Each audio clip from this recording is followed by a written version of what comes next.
تو جب آپ اس یقین کے ساتھ اس وظیفے کو کریں گے تو ایسا ہو نہیں سکتا کہ آپ کی پہاڑ جیسی مشکل بھی آپ سے دور نہ کر دی جائے۔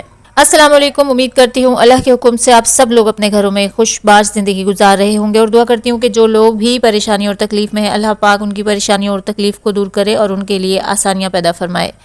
اس چھوٹی سی سورت کو پڑھنے میں آپ کے 2 سے 3 منٹ لگ سکتے ہیں، اور اس پورے وظیفے کو کرنے میں آپ کے 10 منٹ لگ جائیں گے، مگر یہ 10 منٹ آپ کی تقدیر بدل سکتے ہیں اگر آپ اس وظیفے کو اس یقین کے ساتھ کرتے ہیں۔ یہ کلام اس رب کا کلام ہے کہ جس کے ہاتھ میں تمام جہان کی بادشاہت ہے اور وہ ہر چیز پر قدرت رکھتا ہے، اور میرے بڑے سے بڑے مسائل جو میرے لیے بڑے ہیں اور اس کے لیے کوئی حیثیت نہیں رکھتے، وہ ان کو حل کرنے میں پوری قدرت رکھتا ہے۔ تو جب آپ اس یقین کے ساتھ اس وظیفے کو کریں گے تو ایسا ہو نہیں سکتا کہ آپ کی پہاڑ جیسی مشکل بھی آپ سے دور نہ کر دی جائے۔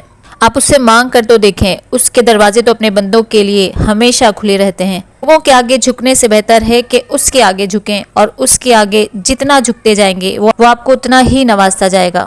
اس وظیفے کی برکت سے آپ اپنی غریبی کو ہمیشہ ہمیشہ کے لیے دور کر سکتے ہیں۔ شرط یہی ہے کہ آپ اس رب پر یقین رکھ کر پھر اس وظیفے کو کریں۔ ہمارے اکثر وظائف اور دعائیں اس لیے بھی قبول نہیں ہوتی کہ ہم یقینی اور بے یقینی کی کیفیت میں ہوتے ہیں، اور جو ہمارے ایمان کی کمزوری کی علامت ہے، اور ہم ان دعاؤں اور وظائف کو صرف لفظی طور پر ادا کر رہے ہوتے ہیں۔ تو جب بھی کوئی وظیفہ یا دعا کریں تو اسے مکمل یقین اور بھروسہ رکھ کر کریں، پھر آپ خود دیکھیں گے کہ آپ کے بند راستے کس طرح سے کھلتے ہیں، اور اللہ آپ کو ایسی جگہ سے رزق عطا فرمائے گا کہ آپ حیران رہ جائیں گے۔ چلیے بڑھتے ہیں وظیفے کی طرف۔ اگر آپ ہمارے چینل پر نئے ہیں تو ہمارے چینل کو ضرور سبسکرائب کیجیے گا، یہاں آپ کو آپ کے مسائل سے متعلق کئی طرح کے وظائف مل جاتے ہیں، اور اس ویڈیو کو صدقہ جاریہ کی نیت سے زیادہ شیئر کیجیے کہ آپ کی یہ کوشش کسی دکھی انسان کے لیے مددگار ثابت ہو جائے۔ وظیفہ تھوڑا سا لمبا ہے، اس وظیفے کو کرنے میں 10 سے 15 منٹ لگ سکتے ہیں۔ اس کی ترتیب کو آرام سے سمجھ لیجیے، اور اگر سمجھ نہ آئے تو ایک مرتبہ دوبارہ سے ویڈیو دیکھ لیجیے۔ سب سے پہلے تقریباً 1 منٹ آپ کو ذکر اللہ لا الہ الا اللہ پڑھنا ہے۔ یہ تقریباً آپ کو 1 منٹ تک پڑھنا ہے۔ آنکھیں بند کر کے اور اندازے سے آپ تقریباً 1 منٹ تک لا الہ الا اللہ پڑھیں گے، اور آخر میں پورا کلمہ لا الہ الا اللہ محمد الرسول اللہ پڑھ لیں گے۔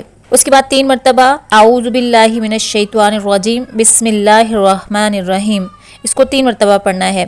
3 مرتبہ اعوذ باللہ اور بسم اللہ پڑھنے کے بعد 7 مرتبہ درود ابراہیمی، اللہم صلی علی محمد وعلی آل محمد کما صلیت علی ابراہیم وعلی آل ابراہیم انک حمید مجید، اللہم بارک علی محمد وعلی آل محمد کما بارکت علی ابراہیم وعلی آل ابراہیم انک حمید مجید۔ 7 مرتبہ اس درود کو پڑھنا ہے۔ 7 مرتبہ آپ کو درود ابراہیمی پڑھنا ہے، اور اس کے بعد 61 مرتبہ یعنی 61 ٹائم اللہ کے یہ 2 صفاتی نام العلیو یا غنیو، العلیو یا غنیو، یہ ایک دانہ شمار ہوگا۔ اس طرح سے آپ کو 61 مرتبہ العلیو یا غنیو پڑھنا ہے۔ اسے پڑھنے کے بعد 1 مرتبہ سورہ ملک آپ کو اس ترتیب سے پڑھنی ہے کہ آپ کو روزانہ 7 آیتیں پڑھنی ہے، یعنی یہ عمل آپ کو تقریباً 4 دن کرنا ہے، اور روزانہ آپ کو 7 آیتیں پڑھنی ہے، اور آخری دن 9 آیات رہ جائیں گی، وہ آخری دن آپ کو پڑھ کر اس سورہ کو مکمل کرنا ہے۔